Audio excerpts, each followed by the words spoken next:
Hey everybody, welcome back to another episode of Hail State Debate. My name is Brett Harvey. I'm the coach of the Mississippi State Debate Team. With us, one of our ace debaters, as always, Luke Acuff. Hello, here I am, back again to talk about high school debate. So if you don't know, this is the channel where we analyze all of the new incoming LD and PF resolutions in high school debate because we think debate is fun and we want to sort of help you out if we can. If you find it helpful, maybe give us a like, maybe subscribe, maybe tell friends about it because we're certainly, trying to do as much good and help as many folks as we can.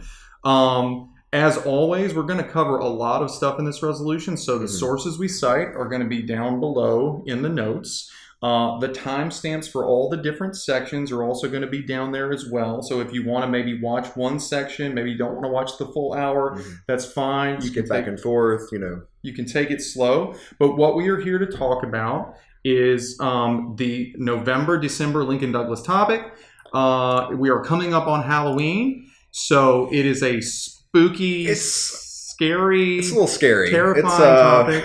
Resolved in a democracy, the public's right to know ought to be valued above the right to privacy of candidates for public office. I will tell you that I'm a little bit nervous. I'm glad I have someone of Luke's caliber here. Yeah, I need to brag on him. Top speaker in debate at the Weevil Wars tournament at Arkansas Monticello. We're both survivors of the Weevil Wars. We are. I wanted to mention that. I've slayed at least 5. Took out a lot of Weevils. But anyway, good job on that. Thank you. So, but anyway, what I thought I would do is I'm going to offer some initial thoughts. Luke's going to offer his thoughts, and then we will move on. The order of battle will be initial thoughts, definitions. The third section will be on framework and values, then the contention level stuff, and then finally some parting thoughts. So again, if you want to skip around, feel free. But with that, get into it. I know there's been a lot of pushback on this topic. I know that somebody started like a change.org petition. Not that it's going to do anything. It's not going to work, but good for you for trying. Moths to a flame, perhaps. Right, exactly. Moths to lamps, maybe. But I do think you're right to be very concerned about this topic. Frankly, I don't love it. I don't love it for a lot of reasons that will become clear throughout the video. I think some folks believe that the problem is that it is repetitive of the September-October topic on reporters. I think on a very superficial level, that's true because it deals with privacy, but I actually think that they're very, very different.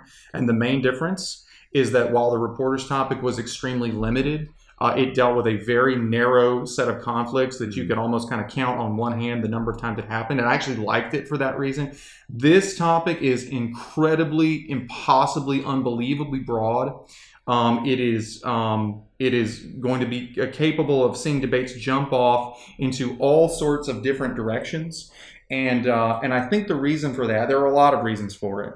For example, they don't specify an actor, right? They don't limit it to the United States. It's all democracies. But I think the most important reason is because the two concepts that we're talking about in this debate, the right to privacy and something called the right to know. The resolution reads like these are like discrete, clear, easy to understand things. They're written out in the Bill of Rights or something. You can just go find them. Or like chocolate ice cream and vanilla ice cream. Like everybody knows what they are, and that's not true. No. Right? The right to privacy is notoriously a vague, squishy, frequently debated topic among lawyers, among judges, among law professors, academics. And then, but that's actually nothing compared to this thing called the right to know, which is just incredibly vague, right?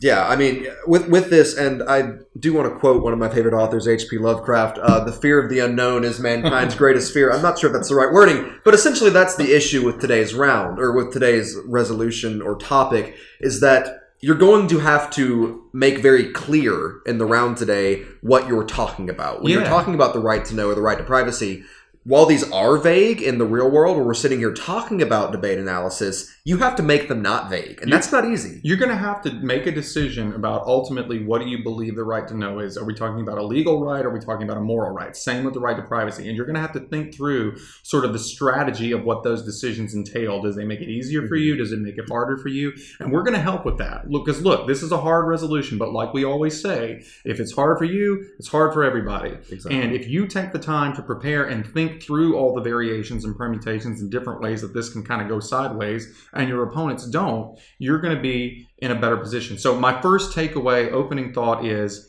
this is an incredibly vague, incredibly difficult to process resolution that can end up going a lot of different ways depending on how you understand what the privacy right is, what the right to know is, and many other variables. So know those, break them down, do a mental flow chart, maybe even do a physical flow chart of all these things, and understand why you're making the choices you're making, right? The second thing, though, and I think this is something I have not really seen a lot of in the discussions online and things like that, you really need to know what the current status quo of the right to privacy and the right to know is. Like currently, what information do you have a right to get from the government, right? Well, that's defined by certain laws, like for example, the Freedom of Information Act, which allows you to, discover, government documents. But it generally doesn't allow you to go and get information about candidates' lives except in certain circumstances, right? There's also things like the Ethics in Government Act, which currently, requires candidates for federal office to disclose things about their finances, about their investment holdings, about their debts, and things along those lines. So clearly, the public already does have a right to know certain things about candidates. The question is, and a lot of questions are raised by that. In addition to that, I'll say if you include within, candidates for public office, for example, like judicial nominees, like Brett Kavanaugh for the Supreme Court, they actually have to disclose far more information. They're subject to FBI background checks, and those are even more invasive than these financial disclosures that candidates have to do. They look at criminal records, tax issues, professional licenses, professional discipline, employment records, academic records. They can even go interview your past roommates, your past neighbors, your past romantic partners. They can get very invasive. So one big question that I have is, given the fact that these candidates for certain major federal offices already have to give up significant information, does that mean that the right to know is actually existing in the status quo? In other words, can the affirmative come in and say, look, we've got all these different laws that actually guarantee many things that you have a right to know about these candidates, about these nominees. And all I have to do as the AF is get up and defend what already exists. That would be very unusual, right? Yeah, that would be really weird, actually. It's really, there would be theory arguments about why the AF should never defend the status quo, but since LD is value debate, I'm not sure that those apply. But at any rate, it's just a weird thing. And so the last thought I have is that I do see some interesting critical ground, like progressive sort of critical debate about things like disclosing the backgrounds and things about, for example, LGBTQ candidates and things along those lines. So we'll talk about that. But I do think at the end of the day, the key for me, and I'll shut up, is basically you're going to have a clear roadmap of exactly what choices you're making in framing this debate and understand why they get you to a ballot. And that's going to be absolutely essential. So, Luke, and to build off of everything that Brett just said, I've essentially only got 2 points that kind of tie together. The first one is, as Brett mentioned, you have to be prepared. Don't make assumptions going into the round. There's a really high possibility for debaters to be talking past each other and for one person to go a more general route while another goes a more specific route. So one, no matter which one you're going to prefer or pick, you need to understand where other people might be coming from. Yes. And moving on from that, you really do need to be prepared to be the adult in the room when we have such a confusing or potentially confusing debate. If you've got a judge sitting there trying to figure out what the heck you're talking about, just being the clearer, more concise, and more sensical and logical person is going to go a long way, especially in something that is as vague as this. Yes, and I think particularly those of you who debate on more traditional circuits, but really everybody. I mean, really everybody, but especially if you're on a more traditional circuit, especially if you're on a circuit where you tend to get judges who are not like super specialized debate experts, I really believe that being able to pull back, zoom back, frame the issue very simply as a choice between this and that, right? And explain in very simple terms what you're calling for and why you win. You're going to have a lot of pretty good debaters who don't do that, right? Who get lost in the weeds. And if you can avoid that, free win here or there, in a lot of instances if you're capable of doing that. Because doing that is very likely going to get you to win the quote-unquote definition fight, which is going to have a lot to do with the ad for the neg's benefit or disadvantage in this round. And speaking of which, well, there's a lot to talk about on definitions. So what we will do is we will go ahead and jump to that as our first sort of section of analysis in just a second. So we've got a lot to cover when it comes to definitions today, as we foreshadowed in our first segment. This is going to take up a lot of time in your arguments as well. So with that, let's go ahead and jump right into it. The first thing that comes to mind is the very first phrase, "in democracy." The first observation I want to make is that "in democracy" might have something to do with framework later on, and does this imply an actor or something like that? But more specifically, the word democracy might have some competing definitions as, are we talking about a very strict, direct democracy? Are we talking about something more like America, like a democratic republic? So it's entirely possible that there's going to be competing definitions on here. The main word of advice that I want to give you is, well, there are two words of advice. The first one is to make sure that you're not going to be pigeonholed by this. So, for example, if you have a lot of legal code coming from the United States, you should consider broadening the amount of countries that you're using to make sure that if the United States doesn't get knocked out of contention for being a democracy, you're not in trouble. And moreover, making sure that you don't get bogged down in this, because there are going to be more important fights to win later. So, our advice generally is to get something sensical, make sure you can cover, like if you're bringing up examples, make sure your examples are going to fit that definition and move on from there. Yeah, I mean, so for example, you guys do Lincoln Douglas, and sometimes people get cute. They come in and say things like, well, the United States is a republic, not a democracy. Be ready for squirrely stuff like that. If I were you, I wouldn't really get too heavily invested in it, I think, because so many of these principles do apply broadly across many different countries. So I don't think you're going to do a lot of good for yourself by really fighting about what a democracy is. But as always, be prepared for people who really just want to be squirrely about this, as with everything. Exactly. A much more difficult term to deal with is the idea. It's a more important one as well. Well, yeah. Well, I don't know. I mean, but in this debate, yes. But the public's right to know. Now, right off the bat, I think there's a threshold argument, which is that I think that some people, particularly negatives, could make a non-crazy argument saying, look, this right doesn't even exist, right? They could basically say, this is a right that is, not recognized, it's not well established, and you, affirmative, you have the burden of showing that this right exists before we can even proceed with the debate. I don't think that's a crazy idea. I don't think you'll see it in most rounds, but it's possible. I think there are two basic ways you can come at this, and both of them have their own problems, as you can see on the slide here. You can sort of look at the public's right to know as kind of a legal right, and try to define it that way.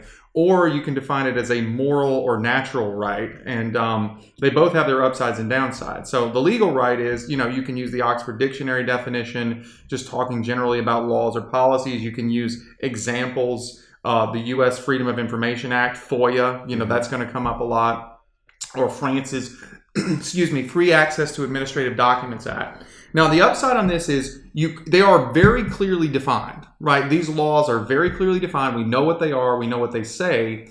The problem is they don't really clash very much with the idea of a candidate's privacy, right? Nobody really thinks that a candidate, for example, has some special right to not be subject to a FOIA request for information. Exactly. So, I mean, it doesn't square it very well. And the other problem with them is potentially, like we said earlier, they could lead to a situation in which the affirmative is defending the status quo, in which the affirmative is saying, look, in the unlikely event that a candidate ever claimed they weren't subject to FOIA, I think FOIA should win, right? And in that case, I mean, it seems a little, more than a little tendentious. It seems extremely tendentious, which is why I would say for a debatable round, right, the better course would be to go with these sort of moral or natural rights. In other words, Lloyd Hitoshi Mayer wrote an article in 2014, and this is probably the single best article you're going to find on this issue. Mm-hmm. He's a Notre Dame law professor, and I would encourage you to read the whole thing. Read the entire article by Professor Mayer from 2014, but the definition that he offers of the right to know is just the public's right to access information relating to government activities and government officials. And he argues throughout the article that this ought to also extend to potential government officials like candidates. Now, this is vague, right? This is not, super well defined. It's extremely vague, but it does seem to square with the general intent of the resolution. He's basically saying, look, the public has certain rights. They're not super well defined, but to know things about their government, I'm going to argue basically that ought to extend to certain facts about a about candidates. Now, it's entirely possible, if you were to ask like Jeremy Bentham, the great philosopher, who, fun fact about Jeremy Bentham, he actually had his head mummified and placed on a mannequin to be wheeled out at parties. So really, really interesting guy there. Wow. But he would basically say that this idea of a moral right is just nonsense. It doesn't exist. And that's why I say some people might say that this right to know is not a thing.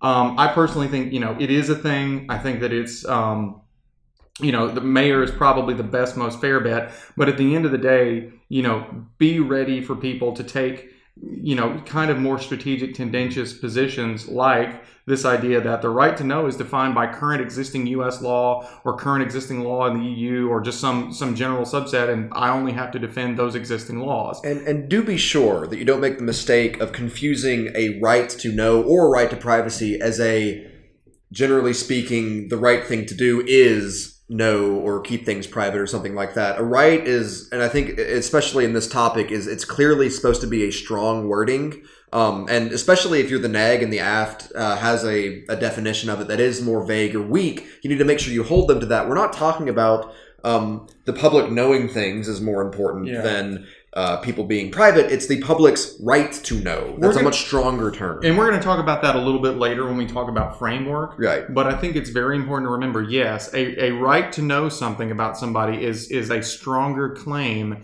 than just saying, well, you should share this, right? You candidate ought to share it is not the question. The question is, should we basically force you to disclose this information as a condition of being a candidate? And those are different things. Mm-hmm. And proving that it would be good if we knew this is not enough to prove necessarily that we ought to force you to disclose it or you shouldn't be able to be a candidate. We'll talk more about that later. Exactly. The next big one is the right to privacy. Now, some people, again, this is a term that is, I think the framers of the topic might have thought that this is just like a well-settled thing. It's not. Mm-hmm. This has been a subject of debate among law professors and scholars since 1890. The original article is by Samuel Warren and the great Justice, Louis Brandeis, it's just called The Right to Privacy. It was in the Harvard Law Review in 1890. And it outlined this general idea that there's an interest in privacy. But the truth is, there is no single generic right to privacy, at least not in the United States and not in most countries. There's not like a general federal law that says, yes, here are your privacy rights. You find certain elements of privacy, for example, in the Fourth Amendment that says that, it's warrants, right? Yeah. Police can't, police can't search your home, can't search your car, can't search your hard drive without a warrant or probable cause in exigent circumstances. You find it in things like the 14th Amendment that says you have rights against like family, privacy, procreation, romantic relations, things like that. But there is no like single legal definition, so you have to look to sort of more broad definitions. And there are good ones, like there are certainly workable ones. For example, the Webster definition is just the right of a person to be free from intrusion into or publicity concerning matters of a personal nature. That's great for sort of being manageable and debatable. Mm-hmm. It's really tough in terms of establishing like where the bright line is. There's another one from the Haifa Center on Law and Technology in 2005 that's a little bit more current. I'm going to flash it up on the screen here. It talks a little bit more fulsomely as like sort of right to keep a personal domain. So this is not a bad one either. It's a little bit long. But in all these cases, you kind of have a choice between like picking a very arbitrary, limited, legally defined right that really doesn't lead to a lot of clash, or picking a more general term that really does allow for some intuitive clash but is not easily limited, right? It's hard to see, for example, what are matters of a personal nature, right? For example, if I choose to run for president, is the fact that I might die of a heart attack based on, is that a personal nature, or does that no longer become of a personal nature at some point? Right. If anything, this resolution is arguing that facts of a personal nature or things that are about you as a person aren't just about you as a person if you're being elected. Right. One of the things that we're going to talk about later is that a lot of the things that we want to have disclosed from our candidates, arguably, you don't have a right to privacy in those things. For example, one of the main things we want to know is, Has a candidate ever been corrupt? Have they ever violated the law? Have they ever, cheated, like a financial sense or something like that, or cheated their business partners or those kind of things? And you would be very hard pressed to argue that there's any well-defined legal or philosophical right to keep those things private. They might stay private by virtue of the fact that like nobody just happened to find out about them. Right. But that doesn't mean there's an inherent right there. Yeah, the difference between just the way things are and a right. There's no, like, for example, right to keep a crime private, even if like you never get caught. And to put it in simple terms, this is essentially if we're saying the AF comes up and says, oh, well, this right to know means that we're going to find out when our elected officials or when people running for office are corrupt or broken the law or something like that. And I would say that if you are the neg, it's extremely important for you to remember that right to privacy shouldn't cover right to break the law and nobody find out about it. You're not going to be able to justify that. The neg should say, look, you're running all these cases, this case about how, I as the negative have to defend a right to conceal like crimes and malfeasance and bad behavior.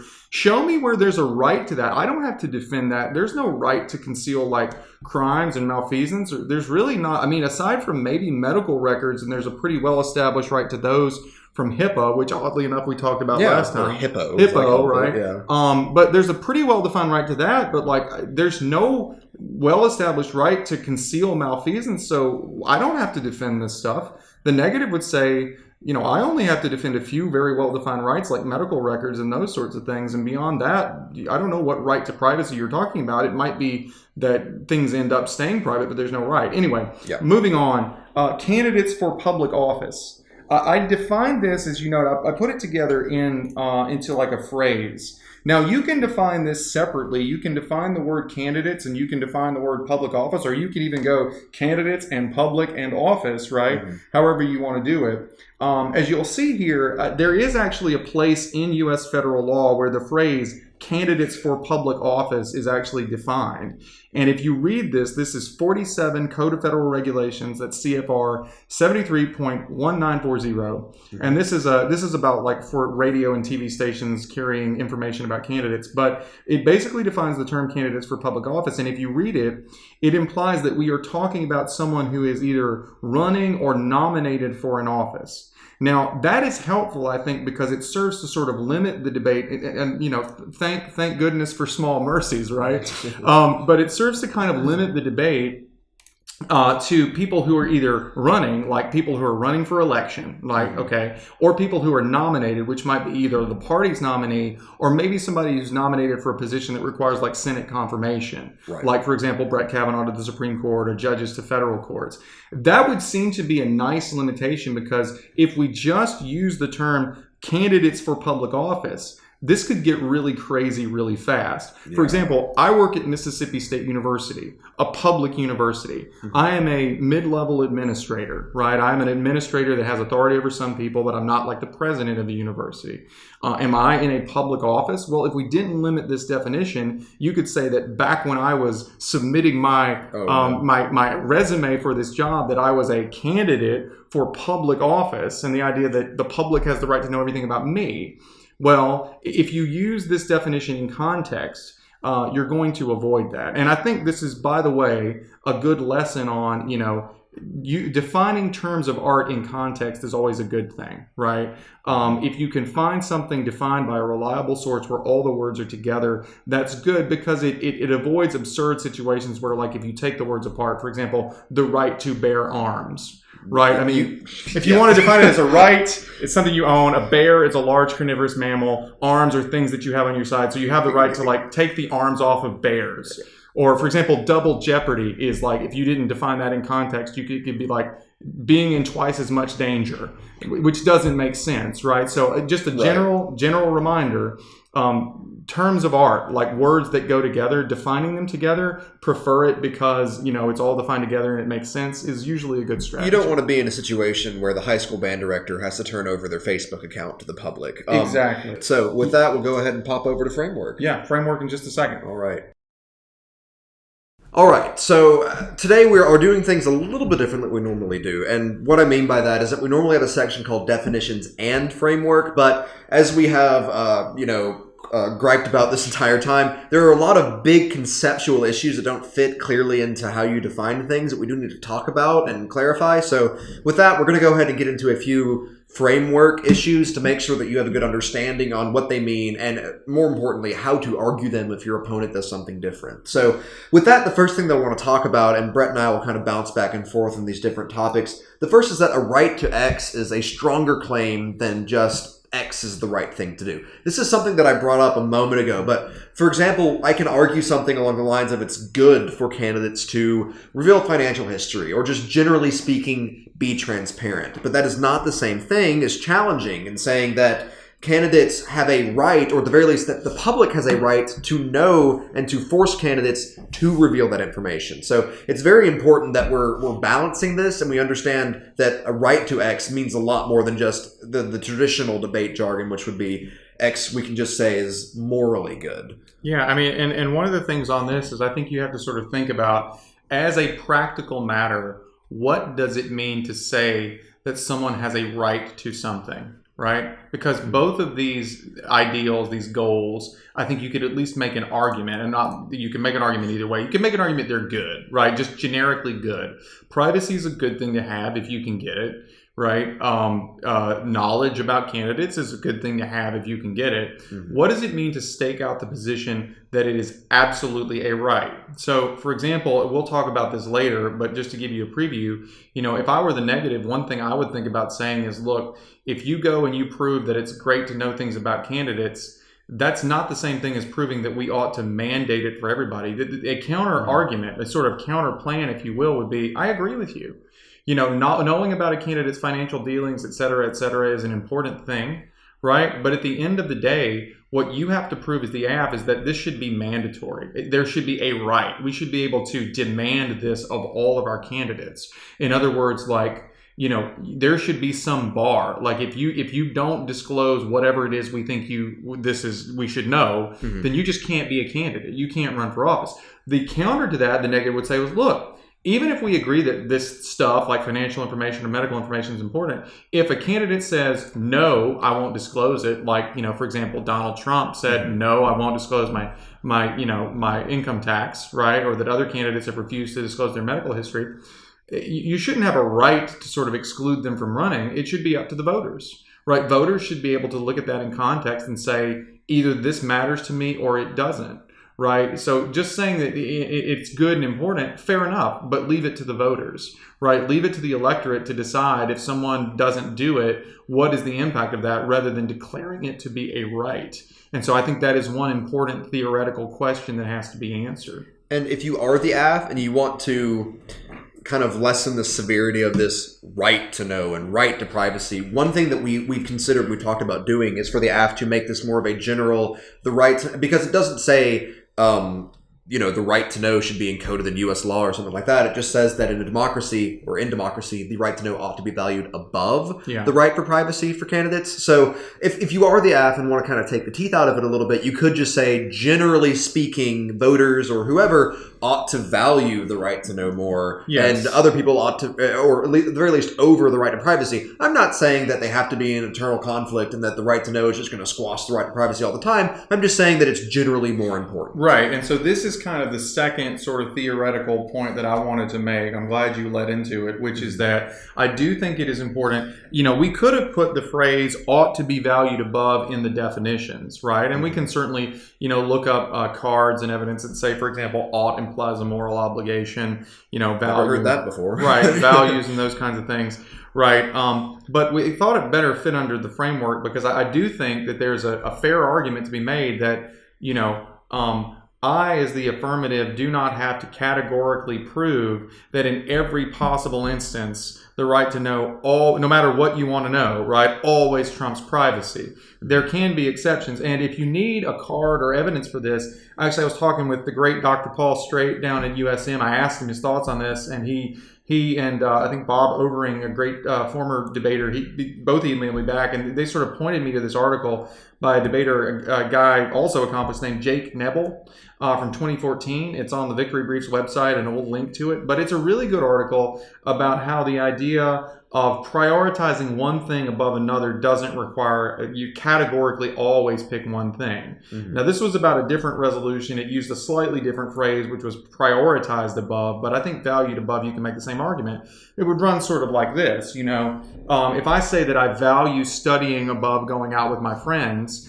that doesn't mean that I literally never go out with my friends. It just means as a general principle, I put studying ahead, right? And this is a perfectly logical, rational thing to say. It makes sense in the English language, makes sense as a matter of logic. And so I do think this is a totally reasonable thing for the affirmative to say if you're sort of trying to pigeonhole them into, exactly what are you advocating for. The problem, is that it leaves us with an impossibly vague debate in which, in theory, the affirmative and maybe even the negative can check down out of every bad example of saying, well, that's just one exception. I'm arguing for a sort of more general, valuing of these things. And the question becomes, what is the limiting principle? Right? What is the bright line rule? Where is the backstop where I as the negative can say, okay, you have to advocate for something, right? You have to actually... It just turns to mush if you don't do anything. Yeah, and so I think one of the difficult things that you're going to have to do is sort of, if you run, in other words, if you use this and say valued above just means generally, at the end of the day, where's the line? Where's the bright yellow line that if we go any farther, we're in negative territory and the negative gets the ballot? And if I'm the negative, one of the theoretical arguments that I'll run is you've got to give me some clear ground that I can debate on. You can't just keep coming back and saying, well, it's just a general principle. It's just, exceptions don't really matter. And again, that's one of the reasons why this is just not a great topic, because there's not an easy answer to that. Right. Exactly. And moving on from that too, one of the questions, especially if you are going to take this leap of faith and make it more of a general round, who is it that's doing the valuing? Who is the actor or agent in this case? And that kind of leads into our third point. And this is, by the way, one thing that is very important to people who do a sort of more circuit style of debating. In traditional debate, like the kind you see here in Mississippi, there's usually not so much really great emphasis on like exactly who the actor or the agent is. There's not, for example, things like a-spec arguments, like you have to specify the actor or the agent. Right. It can come up, but this becomes much more important in those people who do sort of a more technical style of debating. These are arguments that come up a lot. So anyway. Yeah. And the key phrase here, I think, when we're considering actor or agent, or at the very least, if you're thinking the same way I'm thinking anyway, in a democracy seems to be the guiding force for who the actor is going to be. And I would say, especially if you're the AF, the neg might find a way to flip this as well. But more specifically, who's doing the valuing? Well, if it says in a democracy, and if that phrase is there for a reason, it would imply to me that this is the voters or the public or the press, something along those lines. So are we asking for the Supreme Court of the United States to value one over the other? Well, it says in a democracy, and while our democracy has a Supreme Court, the term in a democracy calls to mind the democratic process, which would be voters. And especially if we're talking about candidates, that would be particularly important, right? Yeah, I mean, I think that the closest thing you have to an actor here is to argue that the phrase in a democracy to not be superfluous, right? All the words in the resolution have to mean something, right? They have to have some purpose. So for that to really matter, you would have to be sort of saying that the actor would be like the essential, sort of folks who make up a democracy. Mm-hmm. And that is like the voters, the public at large, the populace. This is what the populace of a democracy, the electorate, ought to value. All right. So do you have anything else on framework? Yeah, we got the big one, which is values and criteria. Oh, we've got some time, I believe. So yeah, I think we do. But values and criteria, obviously very important. So a few things. Starting at the very beginning, this is an ought resolution. Ought is, we're always going to know that ought implies some sort of moral duty or moral obligation. This comes up a lot. So I'm predicting morality, probably going to be a popular option on both sides of the resolution. Morality is a pretty generic value that we see a lot in debate. In many ways, it's kind of punting on the value. It's just sort of saying fill in the blank of whatever you think is good. Mm-hmm. But it is a legitimate argument because you can link it back to the ought in the resolution. So I would be prepared to see that. But the other thing I think that you will see a lot of in terms of the values is some debaters going straight to the terms of the resolution, like the objects of evaluation in the resolution, like this right to know. In other words, like knowledge, transparency, things like that as values. And on the other side, the negative, privacy, is actually saying privacy is a value. Now, the upside for them undoing this is that you link directly into the resolution. There's no difficulty making that connection. It's right there. The downside is it's much easier to argue that these things are either not values or they are sort of conditional values or conditional rights that either don't exist or are limited than morality. It's hard to argue that morality is kind of a second-tier right or that justice is a second-tier right. So, for example, you probably are going to see people running privacy as their value on the negative. And there's a lot of literature out there on both sides of this. There's literature that says, yes, privacy is a high value. It's arguably the highest value. It's extremely important. And, they're going to have to be able to run that. But on the other side of the coin, there is actually plenty of literature out there that says that privacy is not a right unto itself. A law professor named Richard Epstein wrote an article back in 1978 called Privacy, Property Rights, and Misrepresentations that we'll drop in the notes. And he makes a very, clear argument. Privacy is non-essential. At most, it's a secondary right. It is not an ultimate value. There's another argument, HEMA 2013, Privacy versus Security, why privacy is not an absolute value or right. So a lot of people out there say, yeah, privacy overrated. So if you're going into this resolution and you know that you're going to run into at least one negative at tournament who's going to use a value standard right of privacy, you'd be nuts not to have a card, a blog put together that basically says privacy is not even a right. Right? And privacy is not even a value at all. I mean, even if you don't think you're going to go to the mat and try to win the round based on that, it's just one more thing that you can quickly put on the flow that's going to give them fits and be one more thing that they have to fight over rather than just sort of having it taken for granted. So I think that's really important. And the arguments that they make is like privacy is just morally neutral. If good people use privacy for good things, bad people use privacy for bad things. Corrupt people use privacy for corrupt things. It's not a value. I think that generally speaking, the AF is going to see more sort of collective goods or utilitarian arguments. In other words, the right to know is going to be good for a lot of different reasons and a lot of different people. It's going to improve societal welfare, democratic decision making. Basically, kind of, Mr. Spock saying, like the needs of the many outweigh the needs of the few. And one thing that's important to note, and in IPDA, for example, we might make a weighing mechanism that was benefits to democracy. Now, that's not necessarily going to happen here, but again, the phrase "in a democracy" implies the sort of what's best for the democratic process value going into it. You can absolutely see, for example, an AF value of, or criterion dealing with, what's best for the democratic process and using that phrase as kind of a hook to justify it. I think that is entirely reasonable. That is something that I would consider. On the negative, I think you're going to focus much more on individual rights and autonomy.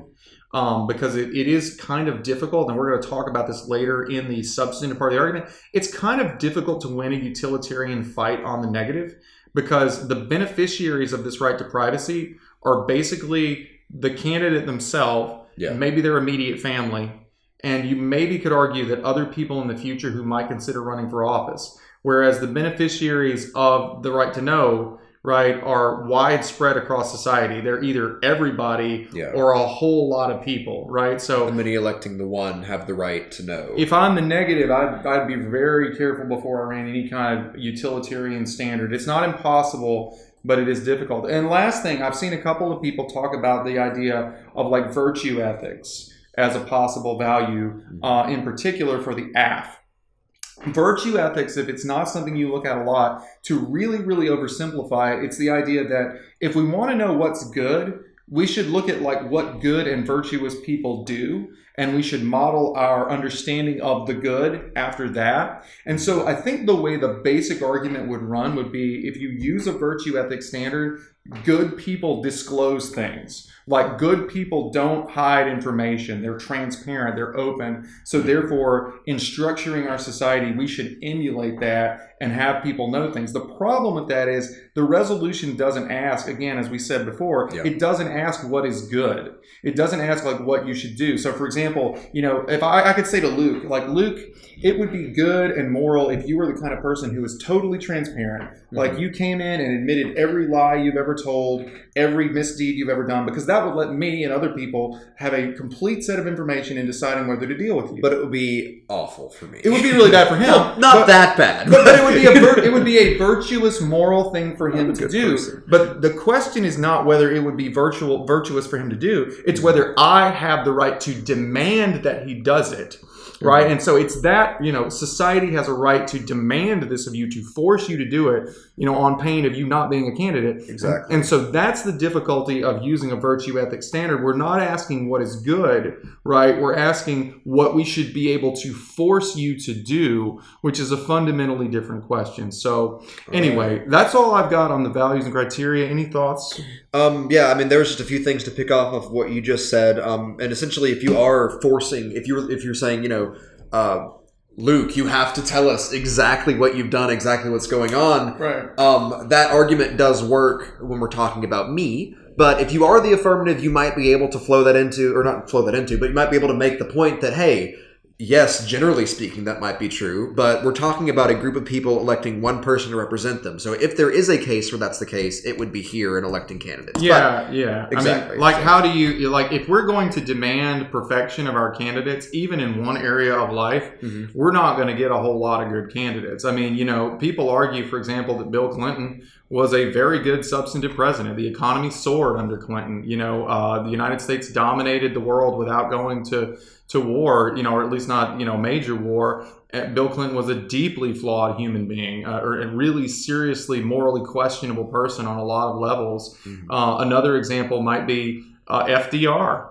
For example, FDR spent his entire term, his 3 terms, disguising the fact that he either had polio or another disease that prevented him from walking. If that information had been disclosed publicly, we might never have had FDR as a president. We might never have had one of the arguably the 5 or 6 best presidents we've ever had. And we'll talk more about that later. But again, the idea that it would be a good idea for you to do doesn't necessarily mean it'd be a good thing to force people to do, or that would end up having good effects for a democracy. And so with that is, I think, all we've got. Yeah, let's go ahead and get into the substantive contention level stuff. Substantive contentions in just a second.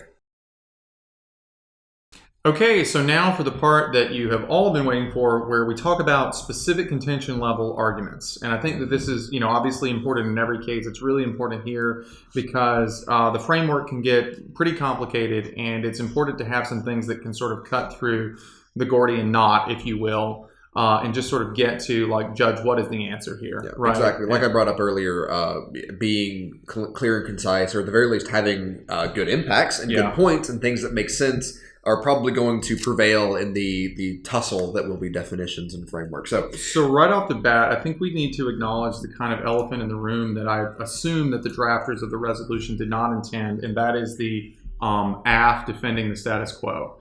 And this would basically be to say, look, the right to know is defined by existing laws like FOIA and the Ethics in Government Act and their analogs, which exist in most democracies, Britain, France, everywhere else, right? All I have to do as the AF to win is to defend that those things that already exist are a good idea, and that candidates should not get any sort of special passes, because that's the only case in which they actually come in conflict with each other. And we have to debate them when they come in conflict. And so in the rare instance that a candidate said, no, if I file an election report, you can't get that through FOIA, or no, I don't have to follow the Ethics in Government Act, which requires me to disclose my income and my investments and things like that. Or a judicial candidate said, no, I have a right not to have assuming we are including judicial candidates in our definitions here, that I have a right not to have an FBI background check, then all I as the affirmative have to do is show that they are wrong and these laws should apply to them. This is a borderline, I think, abusive argument, but given the phrasing of the resolution, it's not insane. It's not insane to define a vague right by reference to the actual laws that exist. That's not a crazy idea in and of itself. Now, allowing the AF to defend the status quo is unusual. There are theoretical arguments against it. You can talk about, for example, the structure of the speeches with the AF going first and last implies that the AF ought to have to advocate for some sort of change. Some judges in some circuits will be sympathetic to that. Some judges in more traditional circuits will like cock their head to the side and go, well, what are you talking about? They won't even, some judges will not even really understand what you mean about the status quo, right? Exactly. Yeah. So you have to be aware that this, what I call the shady as heck defend the status quo case, is out there. Interestingly enough, it's not the shadiest. It's not even the shadiest possible interpretation, because there is a literal dictionary definition, a Merriam-Webster, I believe, dictionary definition that the right to know is basically like hiding like pollutants, like hiding nuclear waste, like nuclear waste and toxic chemicals. Like literally, when you go to the dictionary and you look up right to know, it's like laws that say you can't hide or you have to disclose toxic chemicals and nuclear waste. Now, I hope that nobody's going to go out there and say that this is a debate about whether we should allow candidates to hide toxic waste. But the thing is, right, this resolution is so badly worded that all you would have to do to run that case would be to cite the Webster's dictionary definition.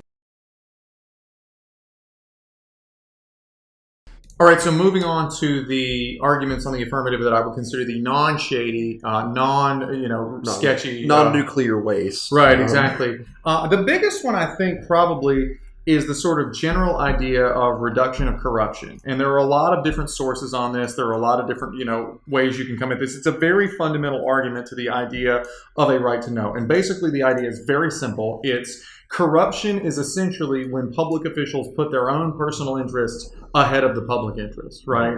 But public officials are smart, right? They're not idiots. They don't run out and go and say, okay, look, I'm going to take a bribe, right? Or I'm going to have somebody put a bunch of money in my family's shell corporation, or holding company. They're smart about it. They disguise it. So you have to be, we have to be vigilant and perceptive about when these things are happening.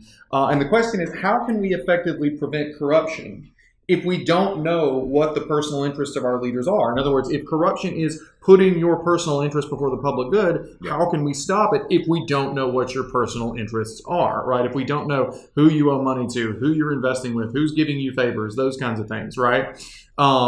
And so, for example, if things like Donald Trump's tax returns and certain other financial dealings and details about his financial holdings can remain hidden from the public, and not all of them can, to be clear, some of them already in the status quo are disclosed, but others are not.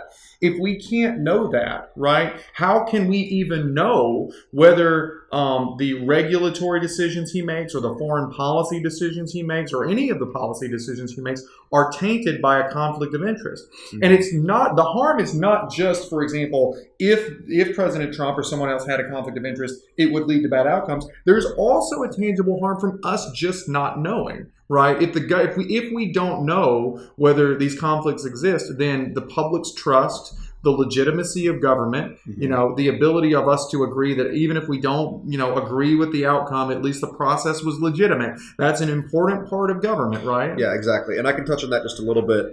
So one thing that's important to note, if you want to be a little bit more kind of telling a story about it, is that you can look at the 2016 election, for example, and which was, in my opinion, and I'm sure many others, notorious for being non-transparent. In fact, there's a pretty good CNN article that we'll link in the description, hopefully, that details just exactly how non-transparent the election was when you consider candidates like Hillary Clinton and Donald Trump. Now, moving on from that, I've also got polling information, and this is from publicintegrity.org that talks about, or specifically shows how much people generally trust the candidates.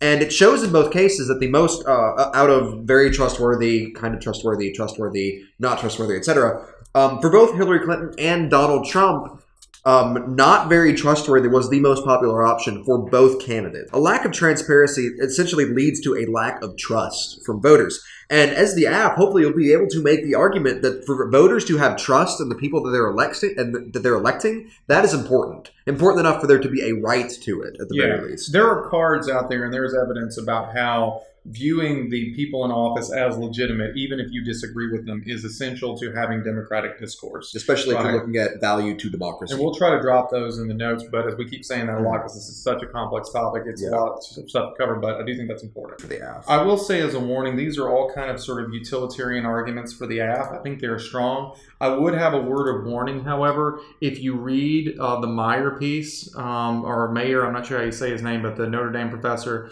piece, he actually does acknowledge that the empirical evidence, at least back in 2014, on how a right to know would actually impact democratic decision making. In other words, would it actually change the decisions that we make, right?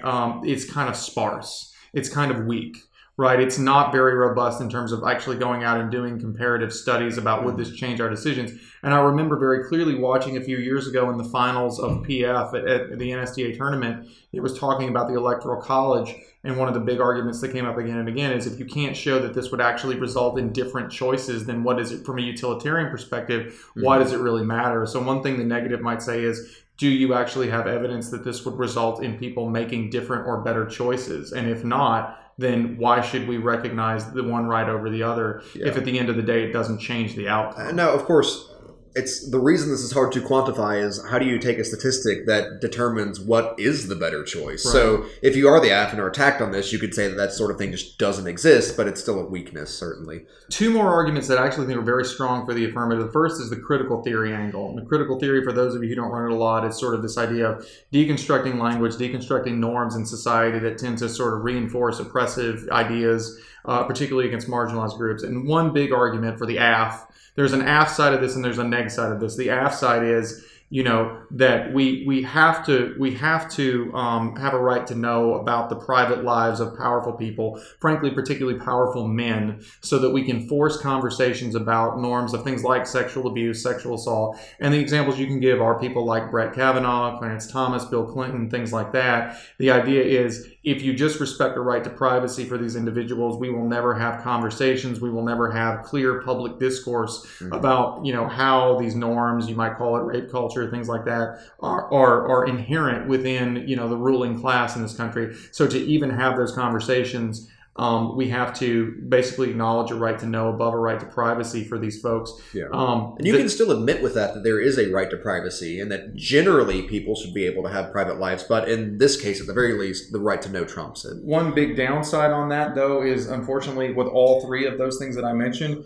none of them got removed, right? None of those three, Kavanaugh, Justice Clarence Thomas, or Clinton, really had any tangible political consequences for the things that they were alleged, and in some cases proven, right, to have done. So the argument could be, well, it doesn't change anything. I think the critical theory response to that would be, it's not my job to fix all the problems in the world. It's my job to make sure that these discussions are being had. And a world in which these debates and discussions are being had is intrinsically a better world in which they are being swept under the rug. So I think there's a powerful critical angle there for the AF. It's something not everybody will be expecting. It's not too esoteric, but I think it's good. The last thing I have on the AF is an article. It's basically sort of an economic argument. It comes from Professor Posner. Posner is a very well-known jurist and professor. It's an article called The Right to Privacy from 1978. And what it basically does is it takes a very specific economic utilitarian look at the right to privacy. And I will be clear, this article does not speak directly to the conflict between like candidates and the right to know publicly. But what it says is, look, when we talk about the right to privacy, we can't know in advance whether the private thing that we're talking about is going to be a good thing or a bad thing, something that we really need to know. People use privacy for laudable purposes. They use it for hiding corruption. They use it for all different things. So what he says is the rational way to think about this up front, like when we're trying to make a rule, when we're trying to decide a debate round, I guess you would say, is let's think of it in terms of economics, and let's just ask, who gets more value out of either having a right to privacy or not? Who gets more, I guess you would say, utility, right? And the arguments that he makes is you could really argue that that there's a strong argument that a right to privacy is not a smart thing from an economic utility perspective, and here's why. Because the benefits flow really only to one person, right? The benefits flow only to like the person who holds it. Now, he wasn't talking about candidates, so you kind of have to fill that in with analytical arguments, But if you apply his theory that we ought to look at this from a utilitarian economic perspective, for candidates especially, right? We're not talking about the right of privacy for everybody. We're only talking about for people who have made the decision to enter the arena. Nobody put a gun to their head. Nobody forced them. If they were particularly shy people to begin with, they probably wouldn't be running for office, which suggests that they probably don't value a whole lot of privacy too highly to begin with. But more importantly, Posner would say, the benefits of a right to privacy flow exclusively to that candidate, maybe to his family or her family, right? But not to many other people. Whereas the benefits of a right to know flow to everybody. Either if there's something we need to know, like corruption or malfeasance, then keeping that person out of office is a benefit to everybody. And even if they don't, just knowing that we did our due diligence and we know that they don't is a benefit to everybody, because we can feel good, right, that we have done the right thing and we have done our due diligence and they're not corrupt, at least as far as we know. And this will be a recurring theme throughout really any argument the AF makes, is that while the right to privacy is going to be very useful for one person, the right to know is something that extends to everyone in the democratic process. Okay, so let's move on and talk a little bit about the contention level arguments on the negative side of the debate. And just like earlier, we sort of talked about kind of a general overview, maybe not a specific contention, but a sort of general issue for the AF. We start also with the negative, with a sort of general principle that I might consider running if I were the negative, which is just the idea that the negative does not have to sort of prove the inverse of the resolution. They only have to prevent the affirmative from establishing some sort of general principle. This basically boils down to the idea that the app has to give you some kind of either categorical or general rule that the right to know is valued above privacy, right? And the negative's argument would be, look, you just have to do this on a case-by-case basis, right? There is no way to make this decision on any sort of general basis. You have to sort of know, what do you want to know and what do you want to keep private? And it varies wildly. So for example, if you look at historical examples like, wanting to know, Obama's law school grades is a fundamentally less important thing than wanting to know whether Donald Trump has business ties with Chinese state-owned enterprises currently, exactly. Right? They're very, very different. And so if the negative can sell the judge on the idea that this has to be done on a case-by-case basis, and the affirmative's burden is to establish a general principle, and judge, you just can't establish that general principle, right? The negative can make a pretty strong argument. One of the strong supporting arguments for that is, if you look at the case law surrounding Freedom of Information Act requests under FOIA, one of the things courts say again and again and again is that the right to know something in controversial cases often depends on what you want to know. It depends on a balancing of interests. It depends on certain specific circumstances. So even under our right to know law in the United States, the right to know often depends on a balancing of what you want to know versus what they want to keep private. And some of the definitions that we've already offered for right to know specifically say right to know things, granted you can prove that there is an inherent need to know them. So again, it would probably apply to Trump's tax returns, for example, but not to Obama's birth certificate. And the thing that you can sort of couple this with is something that Luke talked about earlier, which is the point that, the affirmative can't just say that knowing stuff is good. They have to establish a right to know. And so in a sense, the negative might offer what sort of amounts to like almost a sort of very general counter plan.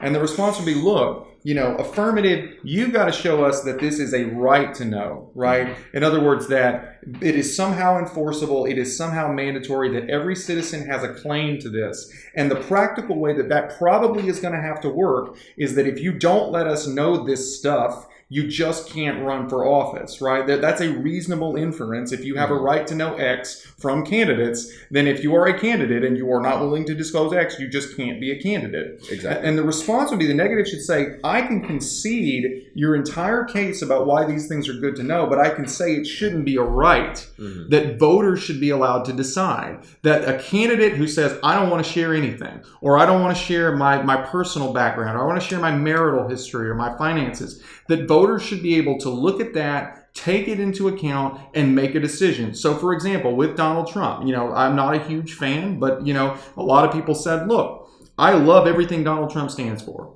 I think I agree with all of his policies. I think they're just fantastic. I'm not crazy about the fact that he didn't disclose his tax returns, but for me, that's not a deal breaker. I'm willing to look at all of these other factors in context on a case-by-case basis, and I still want to vote for the guy. Or they could say the same thing about, for example, Hillary Clinton's health issues, or they could say things about candidates who have rumors of past personal indiscretions. Mm-hmm. So what the negative can say is, I don't actually disagree with you that knowing this is good, but why should we make it sort of the gate pass to even get into the election? Why not let voters decide in every case whether it's important enough a disclosure to have it bar the candidate from running? Now, we're definitely going to turn that I love Donald Trump thing into a soundbite.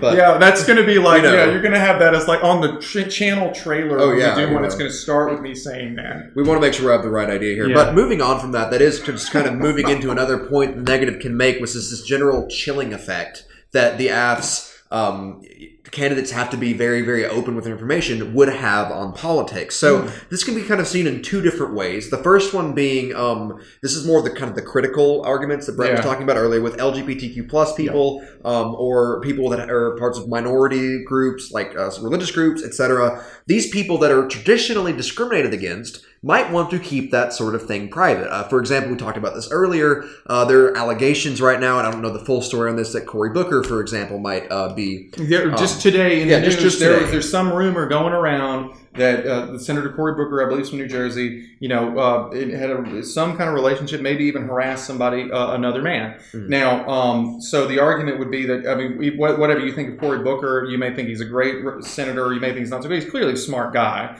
clearly qualified to be a senator. If this information had come to light, or if there had been a threat that it might come to light more easily, this could have had a chilling effect on his decision to run. Certainly in places like where we are here in the Deep South in Mississippi, information about a person's past still could be a very, very difficult thing to deal with. If you're a moderate Democrat running for Tennessee Senate, like Phil Bredesen is right now, you can definitely get in trouble if that sort of thing happened. And the other aspect of the chilling effect is just generally speaking, if good people that would make good politicians, I don't know if I would be a good politician, but hypothetically speaking, wouldn't want to be politicians because they don't want their dirty laundry aired in public. And that's going to make the pool of politicians we have to choose from worse. Right. So if your opponent wants to say, hey, I'm just advocating for a general principle, I think a fair response from the negative is, okay, so whatever your general principle is, it's going to make it at least somewhat marginally more likely that, for example, a person in Tennessee or Mississippi or Alabama who might be gay, or maybe they have in the past had,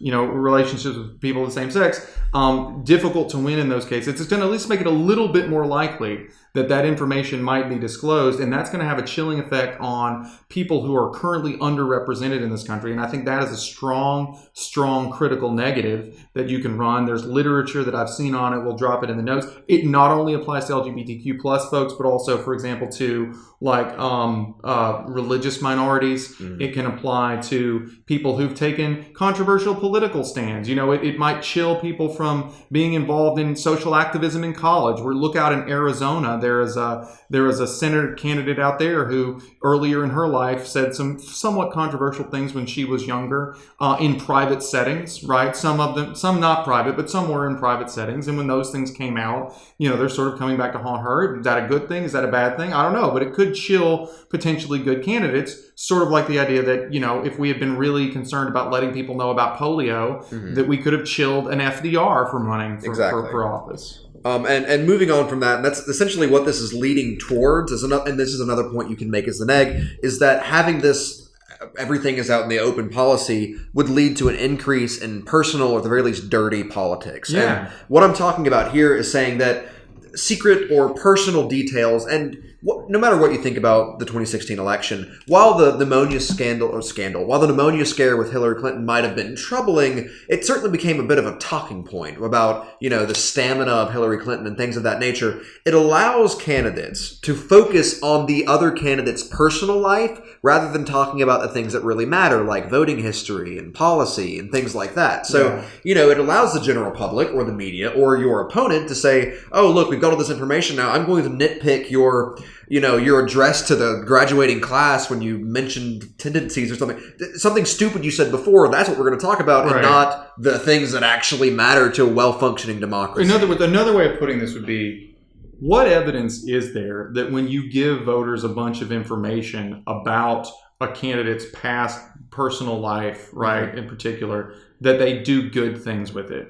Like I said earlier, one of the things the negative can say to the app is, where is your evidence that this results in better decision making? Yeah. Like, where is the evidence that this actually leads voters to make decisions? And you can point to countless examples, and some of them dovetail into sort of critical stuff about race, even. Where is the information? Where is the evidence that they use this information to make better decisions?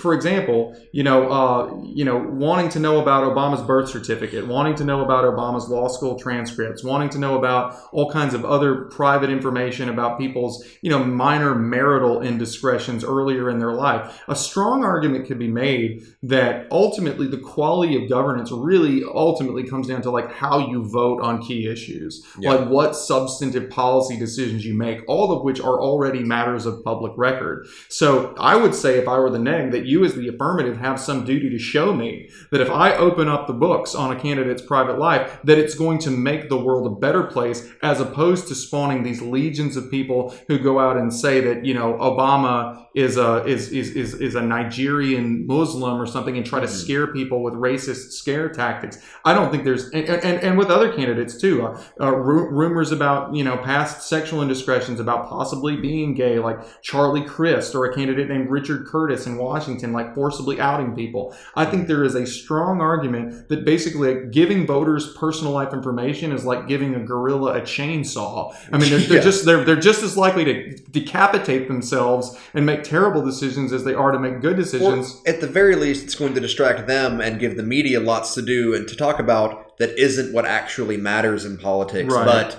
fluff and drama and stuff that should be on TMZ. Right. So I think that's a strong argument. I absolutely agree. What else do you have in the neg, Brett? I think that's about it for sort of negative stuff. I think that at best we've sort of covered the contention level analysis. So we will come back in just a second and offer some parting thoughts. Okay, so time for some parting thoughts on this very interesting, spooktacular, nearly Halloween topic. It's been quite the ride. Quite the ride. Trying to process this. We're sure it will be for you too.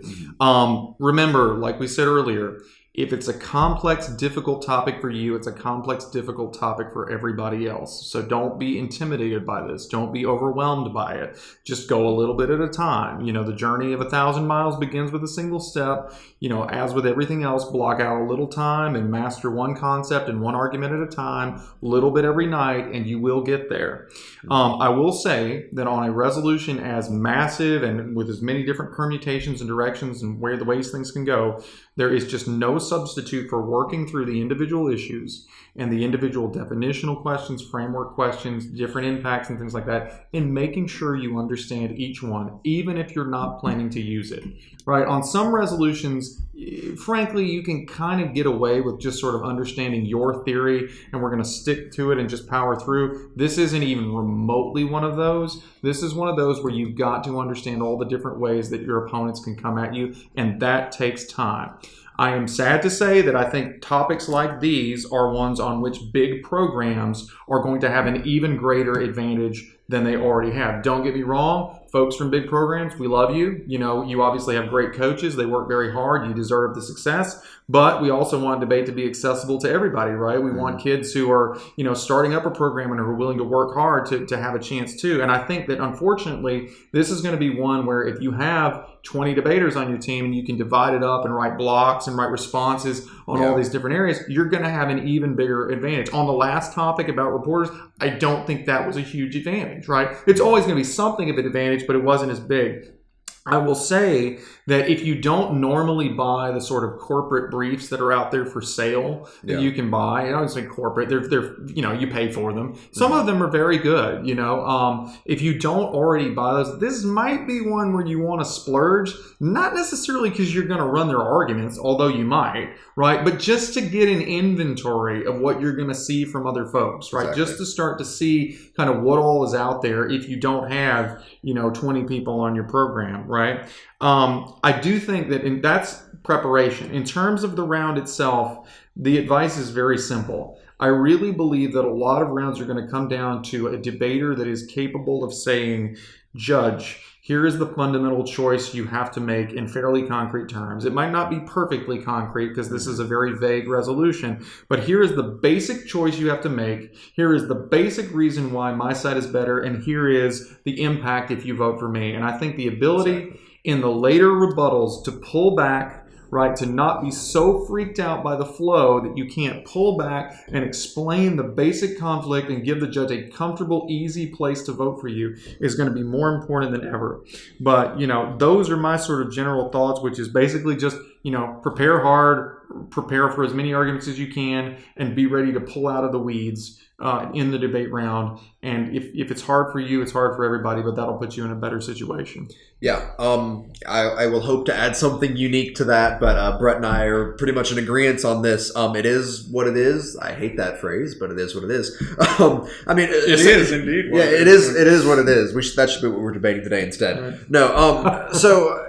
This is not going to be the easiest thing, but definitely don't lose hope. There is a very straightforward way of getting through this round, and that's one, as Brett said, and as I will say as well, knowing what you're probably going to be up against. So be prepared, do your homework. This is especially important now. And two, having that clear story that's going to make sense to your judges when everybody else is going all over the room during the round. So I think that is going to do it for this time. We wish all of you the best of luck. For those of you who are novices, who are just, have been doing the civil disobedience topic, and you are now for the first time doing a varsity topic, God bless you. Welcome to LD Debate. You're going to come out of this stronger than you were before. But listen, remember, even when the topic is hard and even when it's challenging, the point of debate is to learn and to have fun. And that's what we're about here, and that's what we want you to be about when you debate. So in the end, as always, if this was useful, give us a like, maybe subscribe. The notes are below. Work hard, have fun. Hail State. Hail State. And we'll see you next time.